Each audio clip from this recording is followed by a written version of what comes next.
네, 이재명 당대표의 속개 선언으로 더불어민주당 제6차 최고위원회를 속기하겠습니다. 네, 회의를 속기하겠습니다. 먼저 이재명 당대표의 발언이 있겠습니다. 네, 잠시 병 때문에 쉬었더니 그 사이에 우리 회의 참석자가 좀 늘어났군요. 네, 우리 국민 여러분께서 코로나 확산으로 많이 어려우실 텐데 저도 잠시 병원에서 좀 쉬었습니다. 참 인생 경제도 그렇고 세상 사는 게 어려운 것 같습니다. 실질 임금은 줄고 고금리가 계속되면서 소비도 위축되고 있습니다. 2분기 소비 판매가 14년 만에 최대 하락폭을 기록했다고 합니다. 추석을 앞둔 국민들의 걱정이 그야말로 한가득입니다. 곡감, 대추, 밤, 이거 재수가 작년보다 20% 이상 올랐다고 하네요. 정말 문제입니다. 어떤 방법이든지 써서 국민과 공급경제 그리고 민생을 반드시 살려야겠습니다. 우리 민주당이 지역화폐 개정안을 당론 법안으로 추진하겠습니다. 아시다시피 지역화폐는 소비 진작 효과도 있고 적게나마 국민들의 소득 지원 효과도 있고 골목 상권을 활성화하는 효과도 있습니다. 그리고 다시 그게 경제 활성화를 통해서 세수 증가로 이어지는 제 경험으로는 지금까지 만든 여러 정책 중에 가장 효율적인 재정 정책인 동시에 경제 정책으로 판단이 됩니다. 오늘 본회의에서 전세 사기 특별법 같은 민생 법안을 처리하게 됩니다. 그리고 우리 정부 여당이 좀 협조해 주면 좋겠는데 민생 회복을 위한 전 국민 소비 쿠폰 지급 제도, 이제까지 설명을 현금을 주는 것처럼 여당이 자꾸 호도를 하던데 전 국민 민생 지원금은 소비 쿠폰을 지급하는 것입니다. 저축도 불가능한 소비 쿠폰으로 소비를 특히 골목 경제를 활성화하자는 것인데 지금이라도 집권 여당이 힘을 보태주시기를 바랍니다.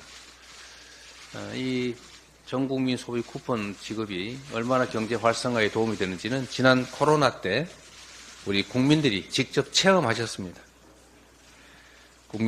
국민의힘도 먹사님 정치에 동행해 주시기를 부탁드립니다.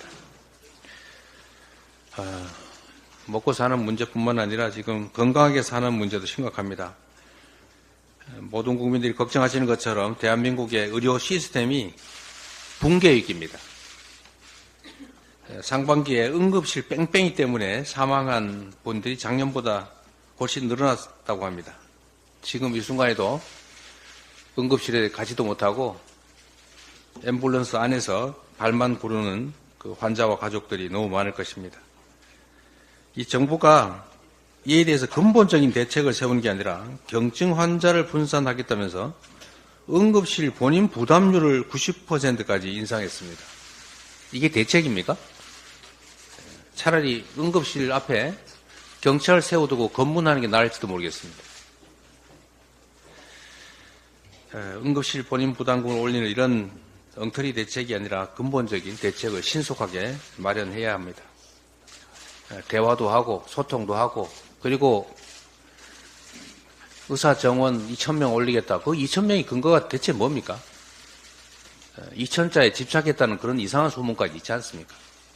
그렇게 할 게 아니라 합리적인 계획을 세워서 또 5년 안에 10,000명을 늘리겠다 이럴 게 아니라 10년간 목표로 좀 분산할 수도 있지 않습니까? 대책은 얼마든지 있을 수 있다 이 말씀드립니다. 의료대란 대책위회에 박주민 위원장을 중심으로 현황을 정확하게 파악하고 대책을 수립해 나가도록 노력하겠습니다. 오랜만에 왔더니 할 말이 좀 많습니다. 이 딥페이크 성착취물 피해가 심각합니다. 이거는 우리 앞에 도래하는 소위 인공지능 시대의 빛과 그림자 중에 아주 어두운 그림자라고 하겠습니다. 버튼 하나로 인격을 말살하는 딥페이크 성착취물, 이거는 정말로 중대한 범죄라는 인식을 가져야 합니다. 그리고 그 피해자 보호를 위한 대책도 신속하게 마련해야 되겠고 재발 방지를 위한 대책도 꼭 필요합니다.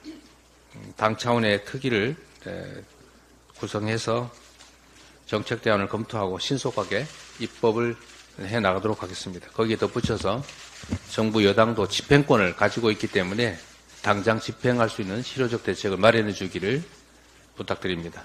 이상입니다. 네, 다음으로 박찬대 원내대표의 발언이 있겠습니다. 정부가 어제 국무회의에서 677조 4천억 원 규모의 내년도 예산안을 의결했습니다. 총 지출이 3.2% 증가했지만 재량 지출은 0.8%만 증가했습니다.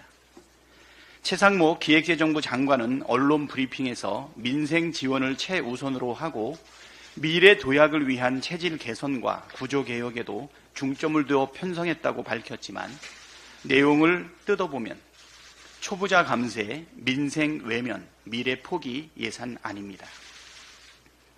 첫째, 윤석열 정부 들어 계속된 감세 기조의 세입 기반이 크게 훼손되었지만 내년도 예산안에도 감세 기조가 그대로 반영되어 있습니다. 작년 한 해에만 56조 원의 세수 펑크가 났고 올해도 20조 원 이상 세수 펑크가 예상되는데도 세입 확충을 위한 대책이 보이질 않습니다. 둘째, 정부는 민생을 강조했지만 내년 예산안에는 심각한 내수경기 침체 극복을 위해 필요한 지역사랑 상품권 예산이 반영되어 있지 않습니다. 한마디로 내수경기 침체로 고통받는 소상공인과 자영업자들을 외면하는 처사입니다. 셋째, 국민의 생명과 안전을 보호하기 위해 필요한 재난관리 예산도 2,661억 원이나 줄어들었습니다. 넷째, 국가의 미래를 위한 R&D 예산도 역대 최고라고 생색냈지만 대폭 삭감되기 직전 수준으로 복구한 정도에 불과합니다. 다섯째, 말로는 역대 최대 25만 2,000호의 공공주택 공급을 뒷받침하겠다고 하면서 공공주택 예산은 올해보다 3조 원이나 감소했습니다. 이 와중에 윤석열 대통령은 또 전 정부 탓을 했습니다. 지난 정부에서 국가 채무가 늘어나 지금 정부가 일하기 어렵다는 것입니다. 임기가 절반이나 지났는데도 아직까지 남탓만 하고 있는 대통령의 무책임함에 아연실색하게 됩니다. 그렇게 남탓하면 경제가 좋아집니까? 56조 원에 달하는 역대급 세수 펑크도 전 정부 탓입니까? 나라에 빚이 많다면서 부자들 세금은 왜 깎아주지 못해서 안달입니까? 윤석열 대통령은 허리띠를 바짝 졸라매서 비효율적인 부분은 과감히 줄이고 꼭 써야 할 곳에 제대로 돈을 써야 한다 말했지만 심각한 내수경기 침체 상황에 적극적 재정정책을 펴도 모자랄 판에 허리띠를 졸라매겠다는 것은 민생 경제 회복 의지도 실력도 없다는 자기 고백에 불과합니다. 민주당은 정부의 부자 감세, 민생 외면, 미래 포기 예산을 국회 심사 과정에서 수정하고 국민을 위한 예산안으로 바꿀 수 있도록 최선을 다하겠습니다. 헌법 정신을 부정하는 자를 국무위원으로 임명하는 것은 대통령의 헌법 수호, 책무 위반입니다. 김문수 고용노동부 장관 지명자가 엊그제 진행된 인사청문회에서 일제 강점기에 살았던 우리 선조들은 국적이 일본이라는 막말을 서슴지 않았습니다. 심지어 임시정부는 임시정부라고도 했습니다. 유구한 역사와 전통에 빛나는 우리 대한국민은 3.1운동 정신으로 건립된 대한민국 임시정부의 법통과 불의에 항거한 4.19 민주이념을 계승하고로 시작되는 헌법 정신을 정면으로 부정하는 인식과 발언입니다. 일제강점기 우리 선조들의 국적이 일본이라는 주장은 일본의 식민 지배가 합법적이었다는 것이고 독립운동가들을 테러리스트라거나 반국가 세력이라고 주장하는 것과 무엇이 다릅니까? 헌법을 수호할 책무를 지니고 있는 대통령이 헌법 정신을 부정하는 자를 대한민국의 국무위원으로 임명하는 것은 상상할 수 없는 일입니다. 윤석열 대통령은 헌법 준수 책무에 따라 김문수 후보 지명을 즉각 철회하길 바랍니다. 그것이 대통령의 책무를 다하는 길입니다.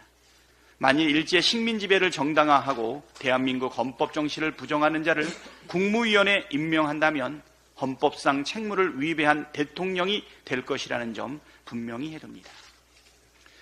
윤석열 대통령은 이태원 참사 특별조사위원회 위원장과 위원을 즉시 임명하십시오.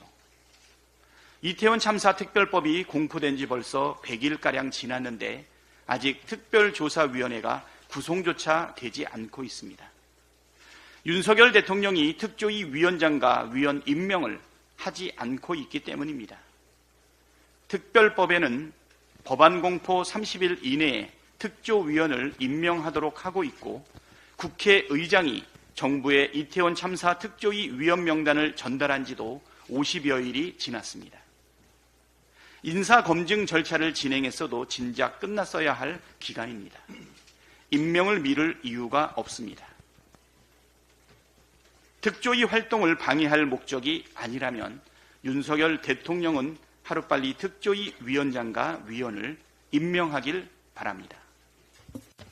네, 다음으로 김민석 최고위원의 발언이 있겠습니다. 배달기사 사고와 피해가 계속되어서 마음이 아픕니다. 민주당은 개선책을 찾겠습니다. 저는 코로나 2년간 국회 보건복지위원장으로 상황을 챙겼습니다. 제가 발의해서 통과시키고 대통령이 거부했던 간호법이 궁지에 몰린 정부 여당의 항복으로 늦게나마 민주당 안대로 통과되게 돼서 다행입니다.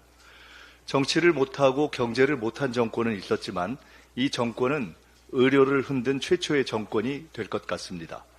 만연한 응급실 뺑뺑이는 누군가에겐 생사를 가르는 무서운 일입니다. 응급 붕괴가 구조적 의료 공백으로 이어질까 우려됩니다. 추석을 앞둔 코로나 확산이 걱정입니다. 통계도, 컨트롤 타워도, 대책도 없습니다. 위드 코로나로 변명될 상황이 아닙니다. 마스크, 진단키트, 변이 백신, 치료제, 학교, 요양원, 추석 이동, 의료진 확보 등에 대한 종합 대책을 챙겨야 할 골든타임입니다.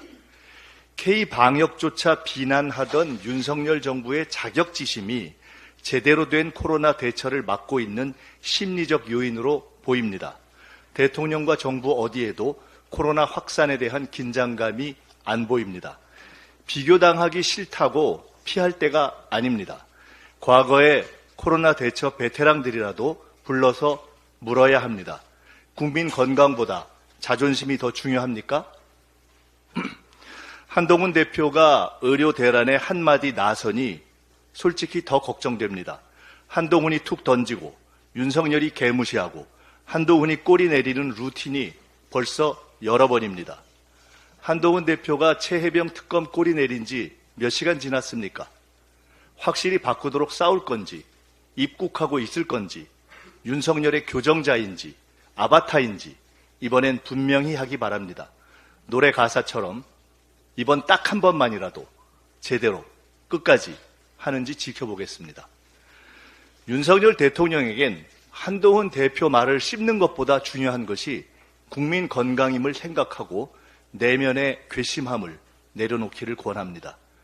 선후배 검사 감정 싸움은 이 정권 끝나고 하십시오. 어차피 검찰 정권은 이번으로 끝입니다. 코로나 대책, 응급 붕괴, 의료 대란 해결에 대한 정부 여당의 통일된 입장을 조속히 내놓기를 요구합니다. 민주당과 이재명 대표는 이미 의대 정원 단계적 증원 입장을 제시한 바 있고 언제든 대안과 경험을 보탤 용의가 있습니다. 민생과 국민 건강이 최우선입니다. 네, 다음으로 전현희 최고위원의 발언이 있겠습니다. 내일은 경술국치일입니다.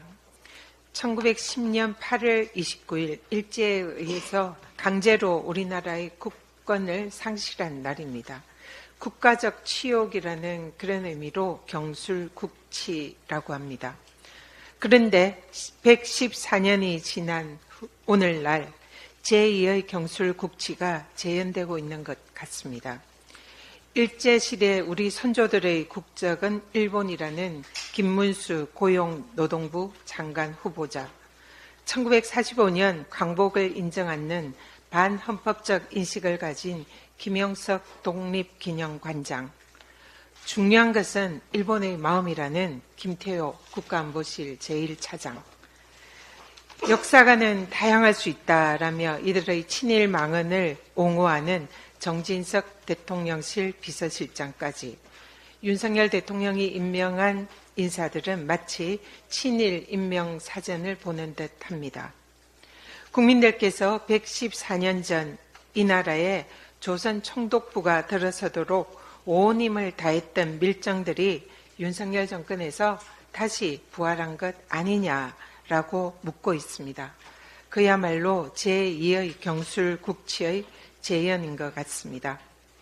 윤석열 대통령은 국민들의 분노를 유발하는 김문수 고용노동부 장관 지명을 당장 철회하십시오. 정권 고위 인사들의 역사 왜곡 친일 언행에 대해서 국민들께 사과하시기 바랍니다. 네. 한동훈 표 특검 이제 물 건너간 것입니까? 당대표 선거 때에 공수처 수사와 무관하게 최혜병 특검이 필요하다.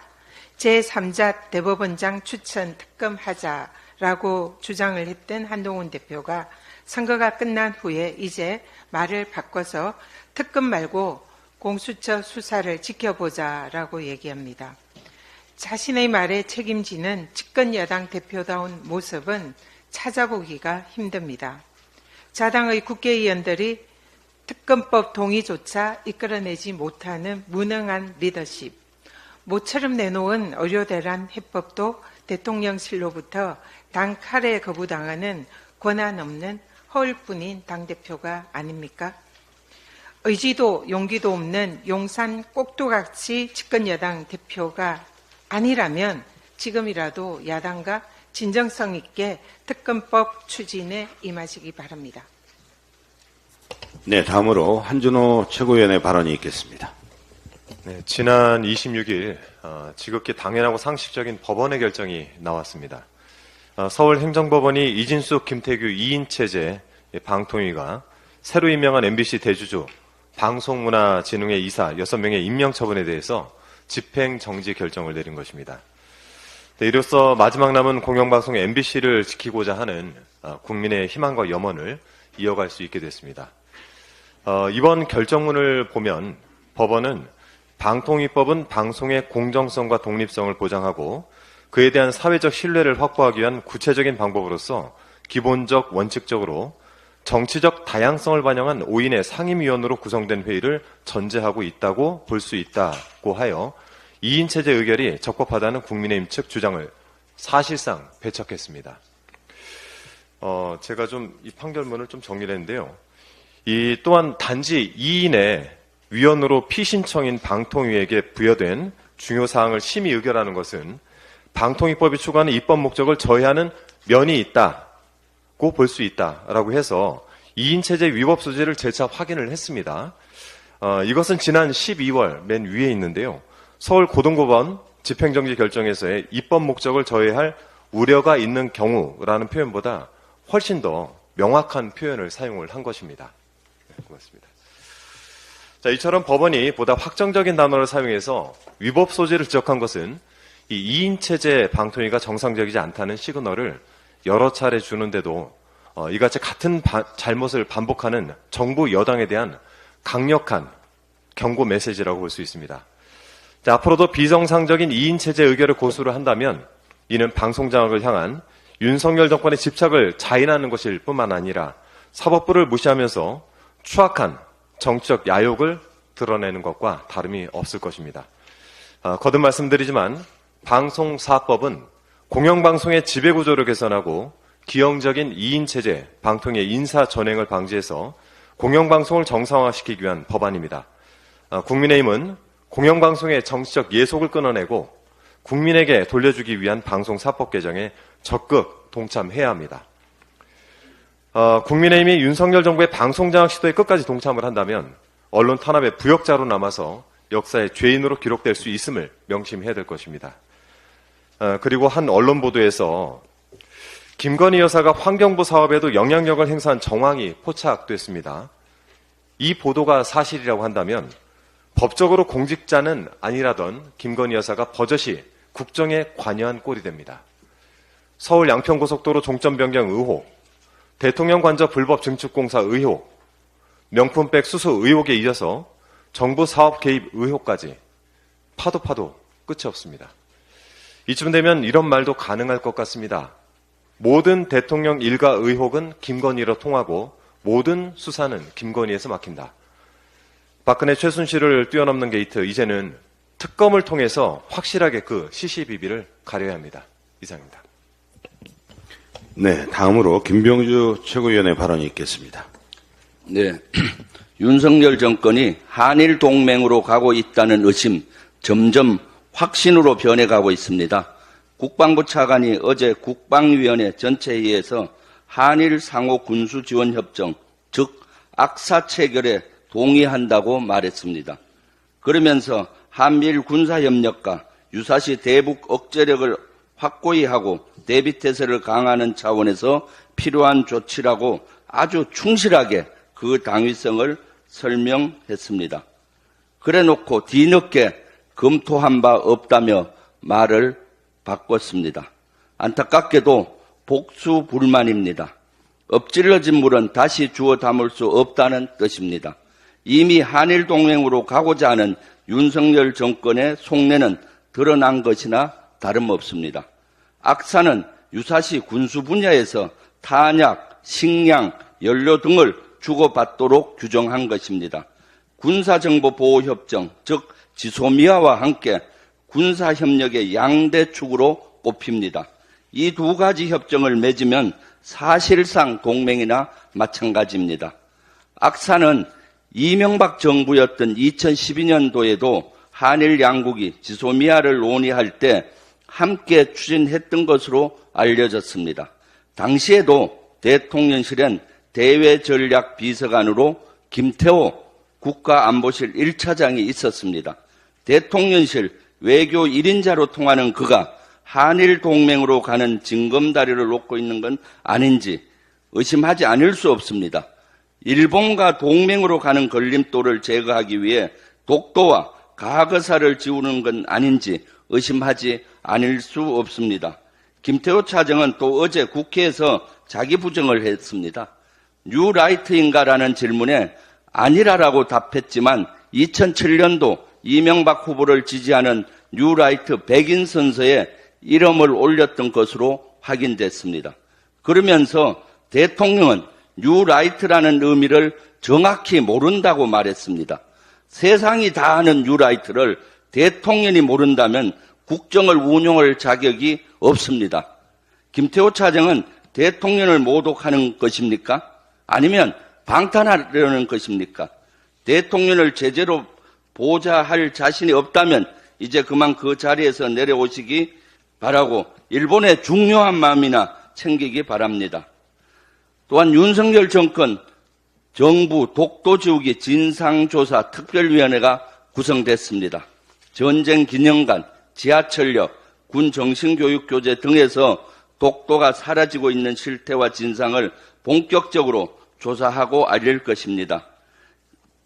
화면에 보듯이 QR코드 카메라를 확대해 주시기 바랍니다. QR코드 쪽으로. 독도 지우기 국민제보센터입니다. 저기 화면에도 있습니다.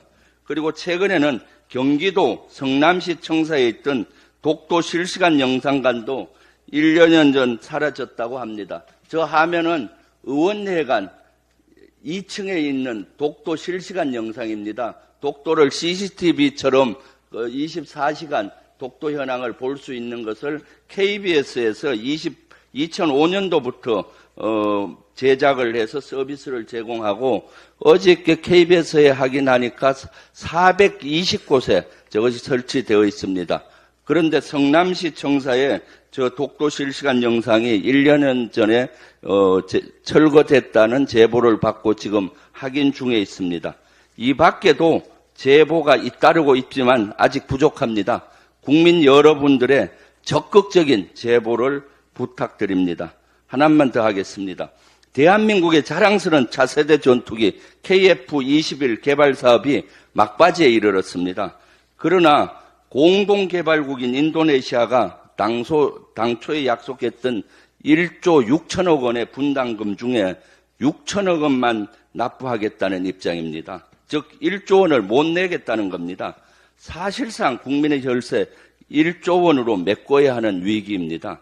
민생복지지원금 25만 원으로 환산한다면 400만 명에게 줄 수 있는 아주 큰 돈입니다. 그런데도 국방부는 아무 말도 못하고 있습니다. 그동안 윤석열 대통령이 1조 원을 받기 위해 어떤 노력을 기울였는지 물었지만은 20일이 지나도 묵묵부답입니다. 대한민국 영업사원 1호를 자칭한 윤석열 대통령이 발을 벗고 나서야 하는데 지금까지 나서지 않았다는 증거입니다. 영업사원 1호 말로만 하지 말고 이번에 능력을 보여주십시오. 그렇지 못하면 1조 원이라는 막대한 혈세가 낭비될 것입니다. 이상입니다. 네, 다음으로 이현주 최고위원의 발언이 있겠습니다. 네, 한동훈 대표가 2달 전에 제3자 특검법 발의를 공언을 했다가 26일에 손바닥 뒤집듯 말 바꾸기를 했습니다. 한동훈 대표는 제3자 특검법을 발의할 자신도 능력도 의지도 없는 것을 드러냈습니다.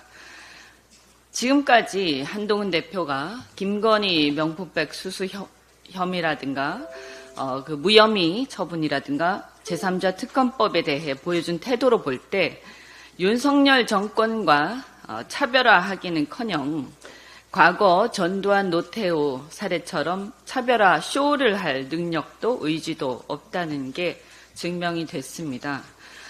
과연 어떤 눈꼽만치라도 이 정권과 어떤 독자적인 의사결정권을 갖고 있는지 의심스러울 지경입니다. 한동훈 대표는 국회의 다수당 제1야당 대표가 굳이 독립적인 의사결정권조차 있는지 의심스러운 여당의 대표를 만나서 회담해야 할 이유가 있는지 스스로 입증해야 될 것입니다. 윤석열 대통령이 어제 국무회의에서 교육과 의료개혁 없이는 대한민국 미래가 없다. 중증 질병이 생길 때 병원을 제대로 못 가게 된다면 어느 누가 지방에 살려고 하겠나 라고 하면서 뚱딴지 같은 소리를 했습니다. 도대체 몇 달 동안 어디 외국에라도 나가 계셨는지 한국에 계셨는지 의심스럽습니다. 지금 우리 의료체계는 바로 윤석열 대통령 때문에 완전히 붕괴되어가는 지경에 이르렀습니다. 의대 증원 소요 예산 추계만 해도 향후 6년간 6조 5천억이라고 하고요. 그리고 전공의가 지금 전국에 흉부외과 같은 경우에는 10손가락 안에 든다고 합니다. 그래서 노 교수가 전공의가 없는 상태에서 수술을 하기가 어려워서 사표를 내는 지경에 이르렀다고 하는데 당장 흉부외과 수술을 해야 되는 환자들은 어떻게 해야 할지 생각만 해도 끔찍합니다. 우리가 자랑하는 그 이국종 교수로 유명한 그 아주대 응급의료센터, 권역별 응급의료센터 같은 경우만 해도 14명의 응급의학과 전문의 중에서 과반인 7명이 사직했다고 하고 건대 충주병원 응급실 같은 경우는 전원이 사직했다고 하고요. 이대 목동병원의 응급실 같은 경우는 전문의 한 명이 교수 한 분이 지키고 있다고 합니다. 이러니까 응급실 뺑뺑이 소리가 안 나올 수가 없습니다. 우리 당 특위에서 실태 조사를 하겠지만 당장 우리 주변에도 당장 어떤 문제가 생겼을 때 어떤 상황이 생길지 굉장히 아득하기만 하다. 그리고 이게 전공의가 없다는 게 어떤 문제냐 하면 전공의가 없는 상태에서 우리나라는 이때까지 전공의의 어떤 헌신 덕분에 이 의료체계가 상급 종합병원, 대학병원이 유지되어 왔는데 그들이 없어지게 되면 노교수가 모든 당직을 해야 되는데 이게 사실상 불가능합니다. 그러니까 노교수들도 버티기가 힘들어져서 그만두게 되고 그런 위에 상부 구조가 없는 상태에서 의대생들만 남게 됩니다. 그럼 어떻게 이게 유지가 됩니까? 상급병원들이? 그러니까 생각만 해도 이건 의료 붕괴가 명약관화해지는 거죠. 이 부분에 대해서 이런 생각을 전혀 하지 못하고 이것을 밀어붙이고 있는 윤석열 대통령은 대한민국 의료농단의 주범이 될 것이라고 저는 생각합니다. 나중에 이것은 게이트라고 해도 과장이 아니다라고 생각하고 정말 대한민국 의료 시스템을 붕괴시키는 주역이 되지 않도록 이것을 지금이라도 제대로 다시 재점검해야 된다라고 생각합니다. 한 가지만 더 말씀드리겠습니다. 지금 예산안 발표를 했는데 이것도 지금 예산안 발표하면서 전 정부가 5년 동안 400조 원 이상 국가 채무를 늘려서 정부가 일하기 어렵게 만들었다. 이런 망발을 하고 있습니다. 지금 임기 시작한 지가 언젠데 아직도 전 정부 탓하고 있습니까? 그래도 전 정부는 코로나 사태를 극복하기 위해서 많은 재정을 써야 할 필요가 있었습니다. 그런데 지금의 어떤 추세를 보자면 윤석열 정부마저도 국가 채무가 400조 가까이 증가한다고 합니다. 그러면 자기 자신도 똑같을 겁니다. 거울을 보고 말씀하시기 바라고요. 지금 보면 어쨌든 상당히 많은 재정 수요가 있습니다. R&D 확대 등 미래 투자가 있고 저출생 기후 위기 대응 필요가 있고요. 그리고 소상공인 경기 동향인 BSI 지수가 굉장히 낮아서 소상공인들한테 투자해야 할 필요가 굉장히 많습니다. 이런 것들에 들어가야 할 국가 재정이 많은데도 불구하고 윤석열 정부는 지금 세입 기반이 훼손된 부자 감세 안들만 계속 내놓고 있습니다. 우리 당에서는 일각에서 저도 개인적으로는 금투세를 완화한다든지 이런 부분들에 대해서 일리가 있는 부분도 있다라고 생각하지만 문제는 뭐냐 하면 세수에 대한 대책이 전혀 없이 감세안만 내놓는 것은 퍼주기 감세고 무책임 감세라고 생각을 합니다. 정부가 책임 있게 또 국민의힘이 책임 있게 세수를 어떻게 확보할지 대안부터 내놓고 나서 감세에 대한 안을 내놓기 바랍니다. 네, 이상 발언을 모두 마치고 당대표께서 회의를 정리하시겠습니다. 네. 우리 한동훈 대표께서 의대 정원 감축 얘기를 하셨던 것 같죠? 그리고 좀 유의하자. 제가 보기에는 지금 현 상황에서 의료 붕괴 위기를 타개하기 위한 불가피한 대안 중에 하나라고 생각이 됩니다. 정부에서도 이걸 배관시하지 말고 그 문제를 포함해서 의료 붕괴를 막기 위한 근본적인 대책을 좀 심도 있게 고민해 주시기를 부탁드립니다. 네, 회의를 잠시 정리하겠습니다.